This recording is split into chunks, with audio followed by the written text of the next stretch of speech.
Hey lovely people, welcome back to the channel. Today I am here in the mountains somewhere in Fujairah, and I'm here to shoot a tiny village which is in front of me.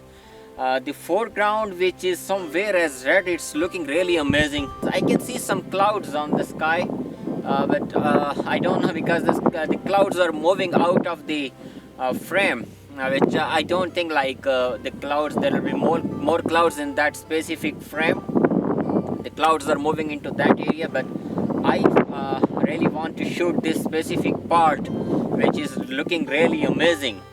And the red color is creating more interest in the foreground. So let's see that how this picture comes out. F8 1/40th of a second, ISO 50.